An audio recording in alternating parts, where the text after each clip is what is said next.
ದೇವರು ನಿಮ್ಮನ್ನು ಕಾಯುವಂತೆ ಮಾಡುತ್ತಿದ್ದರೆ ಸಿದ್ಧರಾಗಿರಿ. ನೀವು ಕೇಳಿದ್ದಕ್ಕಿಂತ ಉತ್ತಮವಾದದ್ದನ್ನು ಅವನು ನಿಮಗೆ ನೀಡಲಿದ್ದಾನೆ. ಸತ್ತ ವ್ಯಕ್ತಿಗೆ ಹೆಗಲು ಕೊಡುವುದು ಪುಣ್ಯವೆಂದು ಜನರು ಪರಿಗಣಿಸುವಂತೆ, ಜೀವಂತ ವ್ಯಕ್ತಿಗೆ ಆಸರೆ ನೀಡುವುದನ್ನು ಜನರು ಪುಣ್ಯವೆಂದು ಪರಿಗಣಿಸಲು ಪ್ರಾರಂಭಿಸಿದರೆ ಜೀವನವು ಸುಲಭವಾಗುತ್ತದೆ. ಜೀವನದ ಬಗ್ಗೆ ಹೆಚ್ಚು ಯೋಚಿಸಬೇಡಿ. ನಿನಗೆ ಜೀವ ಕೊಟ್ಟವನು ಏನೋ ಯೋಚಿಸಿರಬೇಕು. ಜನರೊಂದಿಗೆ ಮುಖಾಮುಖಿಗಳು ಕಾರಣವಿಲ್ಲದೆ ಅಲ್ಲ, ನಾವು ಎಲ್ಲರಿಂದ ಏನನ್ನಾದರೂ ಕಲಿಯುತ್ತೇವೆ. ಶ್ರೀಕೃಷ್ಣನು ಹೇಳುವಂತೆ, ಇತರರಿಗೆ ನೋವುಂಟು ಮಾಡುವ ಮೂಲಕ ನಿಮ್ಮ ಸಂತೋಷವನ್ನು ಬಯಸಬೇಡಿ. ನೀವು ಯಾರಿಗಾದರೂ ಒಂದು ಕ್ಷಣ ಸಂತೋಷವನ್ನು ನೀಡಿದರೆ ನಿಮ್ಮ ಸ್ವಂತ ದುಃಖಗಳ ಬಗ್ಗೆ ಚಿಂತಿಸಬೇಡಿ. ಭಯ ಮತ್ತು ಓಡುವಿಕೆಯು ಅಭ್ಯಾಸವಾದಾಗ ಜೀವನವು ಬಂದಿದೆ ಎಂದು ಅರ್ಥ ಮಾಡಿಕೊಳ್ಳಿ. ಯಾರು ಏನು ಮಾಡುತ್ತಿದ್ದಾರೆ, ಹೇಗೆ, ಏಕೆ ಮತ್ತು ಯಾವಾಗ ನೀವು ಈ ಎಲ್ಲದರಿಂದ ದೂರವಿದ್ದರೆ ನೀವು ಹೆಚ್ಚು ಸಂತೋಷವಾಗಿರುತ್ತೀರಿ. ನಗು ಮತ್ತು ಜಗತ್ತು ನಿಮ್ಮೊಂದಿಗೆ ನಗುತ್ತದೆ. ಇಲ್ಲದಿದ್ದರೆ ಕಣ್ಣುಗಳಲ್ಲಿ ಕಣ್ಣೀರಿಗೆ ಜಾಗವಿಲ್ಲ. ಜೀವನದಲ್ಲಿ ಏನೇ ಆಗಲಿ ಒಂದು ಕಾರಣಕ್ಕಾಗಿ ನಡೆಯುತ್ತದೆ. ಒಂದೋ ಅದು ನಿಮ್ಮನ್ನು ರೂಪಿಸುತ್ತದೆ ಅಥವಾ ನಿಮಗೆ ಪಾಠವನ್ನು ಕಲಿಸುತ್ತದೆ. ಕಬ್ಬನ್ನು ಹಿಂಡಿದರೆ ಉತ್ತಮ ಸಿಹಿ ಸಿಗುವಂತೆ ಸಿಹಿಯಾಗಿರುವುದರಲ್ಲಿ ಎಷ್ಟು ಮಾಧುರ್ಯ ಕಳೆದು ಹೋಗುತ್ತದೆ ಎಂದು ಅದಕ್ಕಿಂತ ಚೆನ್ನಾಗಿ ಯಾರಿಗೆ ಗೊತ್ತು. ಯಾರಾದರೂ ನಿಮ್ಮನ್ನು ನೋಯಿಸಿದಾಗ ಮೌನವಾಗಿರುವುದು ಉತ್ತಮ, ಏಕೆಂದರೆ ನಾವು ಯಾರಿಗೆ ಪ್ರತಿಕ್ರಿಯಿಸುವುದಿಲ್ಲವೋ ಅವರಿಗೆ ಸಮಯವು ಸ್ಪಂದಿಸುತ್ತದೆ. ನಿಮ್ಮ ಗುರಿಗಳ ಮೇಲೆ ಕೇಂದ್ರೀಕರಿಸಿ. ಇಲ್ಲಿ ಅನೇಕ ಖಾಲಿ ಜನರಿದ್ದಾರೆ. ಅವರು ತಾವೇ ಏನನ್ನೂ ಮಾಡುವುದಿಲ್ಲ ಅಥವಾ ಇತರರು ಏನನ್ನೂ ಮಾಡಲು ಬಿಡುವುದಿಲ್ಲ ಮತ್ತು ಅವರು ನೈತಿಕತೆಯನ್ನು ಮುರಿಯುತ್ತಾರೆ. ಕೆಲವರು ಕ್ಷುಲ್ಲಕ ವಿಷಯಗಳಲ್ಲಿ ನಿಮ್ಮನ್ನು ಬಿಡುತ್ತಾರೆ, ಆದರೆ ದೇವರು ನಿಮ್ಮನ್ನು ಸರಳವಾದ ಪ್ರಾರ್ಥನೆಯೊಂದಿಗೆ ಹಿಡಿದಿಟ್ಟುಕೊಳ್ಳುತ್ತಾನೆ. ದೇವರಿಗೆ ಭಯಪಡಬೇಡಿ, ಏಕೆಂದರೆ ದೇವರು ಕ್ಷಮಿಸುತ್ತಾನೆ, ಆದರೆ ಕ್ರಿಯೆಗಳು ಕ್ಷಮಿಸುವುದಿಲ್ಲ. ಹಸುಗಳ ಹಿಂಡಿನ ನಡುವೆ ಕರು ತನ್ನ ತಾಯಿಯನ್ನು ಕಂಡುಕೊಳ್ಳುವಂತೆಯೇ ಕ್ರಿಯೆಗಳು ಬೇಗ ಅಥವಾ ನಂತರ ಅದನ್ನು ಮಾಡುವವರನ್ನು ಕಂಡುಕೊಳ್ಳುತ್ತವೆ ಎಂಬುದು ಬದಲಾಗದ ಸತ್ಯ. ನಿಮ್ಮ ಉದ್ದೇಶಗಳು ಸ್ಪಷ್ಟವಾಗಿದ್ದರೆ ಮತ್ತು ನಿಮ್ಮ ಉದ್ದೇಶ ಸರಿಯಾಗಿದ್ದರೆ ಖಂಡಿತವಾಗಿಯೂ ಒಂದಲ್ಲ ಒಂದು ರೂಪದಲ್ಲಿ ದೇವರು ಕೂಡ ನಿಮಗೆ ಸಹಾಯ ಮಾಡುತ್ತಾನೆ. ನೀವು ಜೀವನದಲ್ಲಿ ಹೆಚ್ಚು ಶಾಂತಿಯುತವಾಗಿರುತ್ತೀರಿ. ತಣ್ಣಗಿರುವಾಗ ಕಬ್ಬಿಣವು ಬಲಗೊಳ್ಳುವುದರಿಂದ ನೀವು ಬಲಶಾಲಿಯಾಗುತ್ತೀರಿ. ನೀವು ಬಡವರಾಗಿದ್ದರೆ ಯಾರೂ ಗಮನ ಹರಿಸುವುದಿಲ್ಲ, ಆದರೆ ನೀವು ಕಷ್ಟಪಟ್ಟು ಕೆಲಸ ಮಾಡಿದರೆ ಎಲ್ಲರೂ ನಿಮ್ಮನ್ನು ನೋಡಿ ನಗುತ್ತಾರೆ. ಆದರೆ ನೀವು ಯಶಸ್ವಿಯಾದಾಗ ಎಲ್ಲರೂ ನಿಮ್ಮನ್ನು ಅಸೂಯೆಪಡುತ್ತಾರೆ. ಜೀವನವು ನಂತರ ಸರಿಪಡಿಸಲಾಗದ ಲೆಕ್ಕಾಚಾರವಾಗಿದೆ. ಆದ್ದರಿಂದ ಇಂದು ಸುಧಾರಿಸೋಣ ಮತ್ತು ಹಳೆಯ ಅನುಭವಗಳನ್ನು ಪಾಠಗಳಂತೆ ಬಳಸೋಣ. ಉತ್ಸಾಹ, ಗುರಿಗಳು ಮತ್ತು ಶಿಸ್ತು ಇಲ್ಲದ ಜೀವನದಲ್ಲಿ ನೀವು ಬದುಕುವುದಿಲ್ಲ, ಆದರೆ ಕೇವಲ ಅಸ್ತಿತ್ವದಲ್ಲಿದ್ದೀರಿ. ಕೆಲವೊಮ್ಮೆ ಯಾವುದೇ ತಪ್ಪು ಮಾಡದೆ ನಾವು ಕೆಟ್ಟವರಾಗುತ್ತೇವೆ, ಏಕೆಂದರೆ ಜನರು ನಾವು ಏನಾಗಬೇಕೆಂದು ಬಯಸುತ್ತೇವೆ, ನಾವು ಆಗಲಿಲ್ಲ. ಒಬ್ಬ ವ್ಯಕ್ತಿಯ ಹೃದಯದಲ್ಲಿ ಯಾವಾಗಲೂ ನಾನು ಬಯಸಿದ್ದನ್ನು ನಾನು ಪಡೆದುಕೊಂಡಿದ್ದೇನೆ ಮತ್ತು ಬೇರೆ ಯಾರೂ ಮಾಡಲಿಲ್ಲ ಎಂಬ ಆಲೋಚನೆ ಇರುತ್ತದೆ.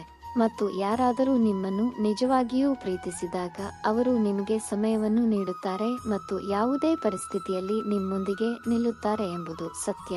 ಅವರು ಯಾವಾಗಲೂ ನಿಮಗೆ ಸಮರ್ಪಿತರಾಗುತ್ತಾರೆ, ಏಕೆಂದರೆ ನಿಜವಾದ ಪ್ರೀತಿ ಪರಸ್ಪರರ ಸಂತೋಷವನ್ನು ಬಯಸುತ್ತದೆ. ಕಬ್ಬಿಣವನ್ನು ಅದರ ಒಪ್ಪಿಗೆಯಿಲ್ಲದೆ ಯಾರೂ ನಾಶ ಮಾಡಲು ಸಾಧ್ಯವಿಲ್ಲ. ಹೋರಾಟವೇ ಅದನ್ನು ನಾಶಪಡಿಸುತ್ತದೆ.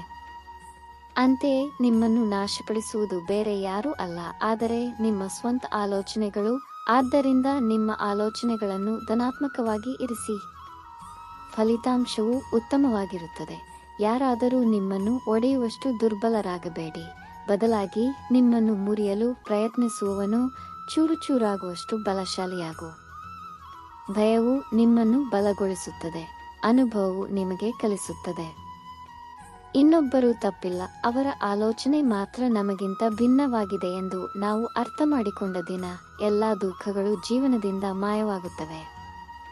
ಏನಾಗುತ್ತದೆ ಎಂದು ಬರೆದಾಗ ಅಳುವುದು ಏಕೆ? ಒಂದು ಮಾರ್ಗವನ್ನು ಮುಚ್ಚುವ ಮೊದಲು ದೇವರು 10 ಇತರರನ್ನು ತೆರೆಯುತ್ತಾನೆ. ಮತ್ತೆ ಮಳೆ ಬರುತ್ತದೆ ಮತ್ತು ಮರದಲ್ಲಿ ಹೊಸ ಎಲೆಗಳು ಬೆಳೆಯುತ್ತವೆ ಎಂದು ತಿಳಿದಿರುವ ಕಾರಣ ಪಕ್ಷಿಗಳು ಶಾಖದಲ್ಲಿ ಎಲೆಗಳು ಒಣಗಿದ ನಂತರವೂ ತಮ್ಮ ಗೂಡುಗಳನ್ನು ಬಿಡುವುದಿಲ್ಲ. ಏನಾಯಿತು ಎಂಬುದನ್ನು ಮರೆತು ಹೊಸದನ್ನು ಪ್ರಾರಂಭಿಸಿ ಮತ್ತು ಯಾರೂ ಇಲ್ಲದಿದ್ದಾಗ ದೇವರು ಇದ್ದಾನೆ ಎಂದು ನೆನಪಿಡಿ. ಆದಾಗ್ಯೂ ಹೃದಯದಿಂದ ಸಂಪರ್ಕ ಹೊಂದಿದ ಸಂಬಂಧಗಳು ಕೊನೆಯ ಉಸಿರು ಇರುವವರೆಗೂ ಸಹಿಸಿಕೊಳ್ಳುತ್ತವೆ. ಅವರು ಒಪ್ಪಿಕೊಂಡರೂ ಅಥವಾ ಇಲ್ಲದಿದ್ದರೂ ಒಳ್ಳೆಯ ಕಾರ್ಯಗಳನ್ನು ಮಾಡುತ್ತಲೇ ಇರಿ, ಏಕೆಂದರೆ ಲಕ್ಷಾಂತರ ಜನರು ಮಲಗಿರುವಾಗಲೂ ಸೂರ್ಯೋದಯ ಸಂಭವಿಸುತ್ತದೆ. ಜಗತ್ತಿನ ಪ್ರತಿಯೊಂದು ಕೆಲಸವೂ ಸುಲಭ. ಒಳಗಿನಿಂದ ಧ್ವನಿ ಮಾತ್ರ ಮತ್ತು ಸರ್ವಶಕ್ತನಲ್ಲಿ ನಂಬಿಕೆ ಯಾವಾಗಲೂ ಇರಬೇಕು. ಇದು ಜೀವನದ ಯಶಸ್ಸಿನ ಸೂತ್ರ. ನಾವು ಅದರಿಂದ ಕಲಿಯದಿದ್ದಾಗ ಜೀವನದ ದೊಡ್ಡ ತಪ್ಪು. ಮನಸ್ಸನ್ನು ಹತೋಟಿಯಲ್ಲಿಟ್ಟುಕೊಳ್ಳಬಲ್ಲ ವ್ಯಕ್ತಿ ಜೀವನದಲ್ಲಿ ಏನನ್ನಾದರೂ ಸಾಧಿಸಬಹುದು. ಒಳ್ಳೆಯ ಕಾರ್ಯಗಳು ಯಾವಾಗಲೂ ಮೌನವಾಗಿರುತ್ತವೆ, ಆದರೆ ಚರ್ಚೆಗಳು ಕೆಟ್ಟದ್ದಾಗಿದ್ದರೆ ಮೂಕರು ಸಹ ಮಾತನಾಡುತ್ತಾರೆ. ಭಗವಾನ್ ಕೃಷ್ಣ ಹೇಳುತ್ತಾನೆ, ನಾನು ನಿಮ್ಮ ಭೂತಕಾಲವನ್ನು ಸರಿಪಡಿಸಲು ಸಾಧ್ಯವಿಲ್ಲ, ಆದರೆ ನೀವು ವರ್ತಮಾನದಲ್ಲಿ ಒಳ್ಳೆಯ ಕಾರ್ಯಗಳನ್ನು ಮಾಡಿದರೆ ನಾನು ಖಂಡಿತವಾಗಿಯೂ ನಿಮ್ಮ ಭವಿಷ್ಯವನ್ನು ಬೆಳಗಿಸುತ್ತೇನೆ. ಜನರು ಸುಳ್ಳು ಮಾತುಗಳನ್ನು ಹೊಗಳಬಹುದು, ಆದರೆ ಅವರು ನಿಮ್ಮನ್ನು ನಾಶಪಡಿಸುತ್ತಾರೆ. ನಾವು ಯಾವಾಗಲೂ ಕೆಟ್ಟದ್ದರ ಬಗ್ಗೆ ಯೋಚಿಸುತ್ತೇವೆ, ಆದರೆ ಉತ್ತಮವಾದ ಬಗ್ಗೆ ಎಂದಿಗೂ ಯೋಚಿಸುವುದಿಲ್ಲ. ರಾತ್ರಿಯಲ್ಲಿ ಮರದ ಮೇಲೆ ಪಕ್ಷಿಗಳು ಬೀಳಲು ದೇವರು ಎಂದಿಗೂ ಬಿಡುವುದಿಲ್ಲ. ಆದ್ದರಿಂದ ಅವನು ನಿಮ್ಮನ್ನು ಹೇಗೆ ಒಂಟಿಯಾಗಿ ಮತ್ತು ಅಸಹಾಯಕನಾಗಿ ಬಿಡುತ್ತಾನೆ ಎಂದು ಯೋಚಿಸಿ. ಇಂದಿನ ಜಗತ್ತಿನಲ್ಲಿ ಯಾರೂ ನಿಜವಾಗಿಯೂ ನಿಮ್ಮವರಲ್ಲ. ಜನರು ತಮ್ಮ ಹಿತಾಸಕ್ತಿಗಳನ್ನು ಪೂರೈಸುವವರೆಗೆ ಮಾತ್ರ ನಿಮ್ಮನ್ನು ಬೆಂಬಲಿಸುತ್ತಾರೆ. ಯಾರಾದರೂ ಒಬ್ಬರೇ ಇದ್ದರೆ ಅವರು ಇಷ್ಟಪಡುವುದಿಲ್ಲ ಎಂದು ಅರ್ಥವಲ್ಲ, ಆದರೆ ಪ್ರಪಂಚದ ಮಿತಿಗಳನ್ನು ಅವರು ಅರ್ಥ ಮಾಡಿಕೊಂಡಿದ್ದಾರೆ ಎಂದರ್ಥ. ಒಮ್ಮೆ ಒಬ್ಬ ರಾಜ ಮತ್ತು ಅವನ ಮಂತ್ರಿ ಕತ್ತಿಯನ್ನು ಸ್ವಚ್ಛಗೊಳಿಸುತ್ತಿದ್ದಾಗ ಇದ್ದಕ್ಕಿದ್ದಂತೆ ಕತ್ತಿಯು ರಾಜನ ಕಾಲಿಗೆ ಬಿದ್ದು ಅವನ ಕಾಲ್ಬೆರಳುಗಳನ್ನು ಕತ್ತರಿಸಿತು. ರಾಜನು ನೋವಿನಿಂದ ಮಂತ್ರಿಯನ್ನು ಜೈಲಿಗೆ ಹಾಕಲು ಆದೇಶಿಸುತ್ತಾನೆ, ಆದರೆ ಮಂತ್ರಿ ಏನು ನಡೆದರೂ ಒಳ್ಳೆಯದಕ್ಕಾಗಿ ಎಂದು ವಿವರಿಸಲು ಪ್ರಯತ್ನಿಸುತ್ತಾನೆ. ರಾಜನು ಕೋಪಗೊಂಡು ಮಂತ್ರಿಯನ್ನು ಕೇಳದೆ ಜೈಲಿಗೆ ಹಾಕುವಂತೆ ಆದೇಶಿಸುತ್ತಾನೆ. 3 ತಿಂಗಳ ನಂತರ ರಾಜನು ತನ್ನ ಸೈನಿಕರೊಂದಿಗೆ ಬೇಟೆಗೆ ಹೋಗುತ್ತಾನೆ. ಅವನು ದಟ್ಟವಾದ ಕಾಡಿನಲ್ಲಿ ಕಳೆದು ಹೋಗುತ್ತಾನೆ ಮತ್ತು ಕೆಲವು ಬುಡಕಟ್ಟು ಜನರು ಅವನನ್ನು ಸುತ್ತುವರೆದಿರುತ್ತಾರೆ. ಬುಡಕಟ್ಟು ಮುಖ್ಯಸ್ಥ ರಾಜನ ಕತ್ತರಿಸಿದ ಟೋ ನೋಡಿ ರಾಜನು ಪೂರ್ಣವಾಗಿಲ್ಲದ ಕಾರಣ ಅವನನ್ನು ಬಲಿಕೊಡಲು ನಿರಾಕರಿಸುತ್ತಾನೆ. ಅವನು 1 ಅಂಕಿಯನ್ನು ಕಳೆದುಕೊಂಡಿದ್ದಾನೆ ಮತ್ತು ಸಂಪೂರ್ಣ ಮಾನವ ತ್ಯಾಗ ಮಾಡಿದರೆ ಮಾತ್ರ ಅವರ ದೇವರು ಸಂತೋಷಪಡಬಹುದು. 1 ಅಂಕೆಯೂ ಈಗಾಗಲೇ ಕಾಣೆಯಾಗಿರುವಲ್ಲಿ ಅಂತಹ ತ್ಯಾಗವನ್ನು ಮಾಡಿದರೆ ಅವರ ದೇವತೆಗಳು ಸಂತೋಷಪಡುವುದಿಲ್ಲ, ಆದರೆ ಕೋಪಗೊಳ್ಳುತ್ತಾರೆ. ಆಗ ಆ ಜನರು ರಾಜನನ್ನು ಬಿಟ್ಟು ಹೋಗುತ್ತಾರೆ. ರಾಜನು ಸಂತೋಷದಿಂದ ತನ್ನ ಅರಮನೆಗೆ ಹಿಂದಿರುಗುತ್ತಾನೆ ಮತ್ತು ಅಂದು ನನ್ನ ಕಾಲ್ಬೆರಳು ಕತ್ತರಿಸದಿದ್ದರೆ ನಾನು ಇಂದು ಸಾಯುತ್ತಿದ್ದೆ ಎಂದು ಯೋಚಿಸುತ್ತಾನೆ. ಇದರರ್ಥ ಮಂತ್ರಿ ಹೇಳಿದ್ದು ಸರಿ, ಏನಾಗುತ್ತದೆಯೋ ಅದು ಅತ್ಯುತ್ತಮವಾಗಿ ನಡೆಯುತ್ತದೆ. ಆಗ ರಾಜನು ಮಂತ್ರಿಯನ್ನು ಬಿಡಿಸಲು ತನ್ನ ದೂತನನ್ನು ಬೇಗನೆ ಕಳುಹಿಸುತ್ತಾನೆ. ರಾಜನು ಮಂತ್ರಿಯನ್ನು ಪುನಃ ಸೇರಿಸಿಕೊಳ್ಳುತ್ತಾನೆ ಮತ್ತು ನನ್ನ ಕಾಲ್ಬೆರಳು ಕತ್ತರಿಸಿದ ದಿನ ನನಗೆ ಒಳ್ಳೆಯದಾಯಿತು, ನಾನು ಒಪ್ಪುತ್ತೇನೆ. ಆದರೆ ನೀವು ಜೈಲಿನಲ್ಲಿ ಏನು ಪ್ರಯೋಜನವಾಯಿತು? ಮಂತ್ರಿಯು ಸಂತೋಷದಿಂದ ರಾಜನಿಗೆ, ಮಹಾರಾಜನೇ, ನೀನು ಒಬ್ಬನೇ ಬೇಟೆಗೆ ಹೋಗಿದ್ದರೆ ನಾನು ನಿನ್ನ ಜೊತೆಯಲ್ಲಿ ಹೋಗಬೇಕಾಗಿತ್ತು ಮತ್ತು ನಾನು ನಿಮ್ಮೊಂದಿಗೆ ಹೋಗಿದ್ದರೆ ಆ ಜನರು ನನ್ನನ್ನು ಕೊಲ್ಲುತ್ತಿದ್ದರು ಎಂದು ಹೇಳುತ್ತಾನೆ. ಮಂತ್ರಿಯ ಮಾತುಗಳನ್ನು ಕೇಳಿದ ರಾಜನಿಗೆ ನಮ್ಮ ಜೀವನದಲ್ಲಿ ಏನಾಗುತ್ತದೋ ಅದು ಒಳ್ಳೆಯದಕ್ಕೆ ಎಂದು ಅರ್ಥವಾಗುತ್ತದೆ. ನಾವು ನಮ್ಮ ಜೀವನವನ್ನು ನೋಡಿದರೆ ನಾವು ಕೆಲವು ತೊಂದರೆಗಳನ್ನು ಎದುರಿಸುತ್ತೇವೆ.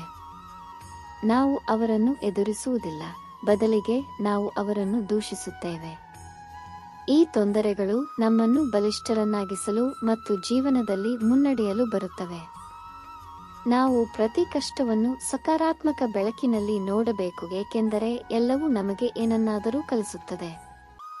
ಪ್ರತಿಯೊಬ್ಬರ ಜೀವನದಲ್ಲೂ ಸುಖ ದುಃಖಗಳು ಬಂದು ಬಿಡುತ್ತವೆ. ಇಂತಹ ಹೆಚ್ಚಿನ ವಿಡಿಯೋಗಳಿಗಾಗಿ ನಮ್ಮ ಚಾನೆಲ್ಗೆ ಚಂದಾದಾರರಾಗಿ ಮುಂದಿನ ವಿಡಿಯೋದಲ್ಲಿ ಭೇಟಿಯಾಗೋಣ. ಜೈ ಶ್ರೀ ಕೃಷ್ಣ.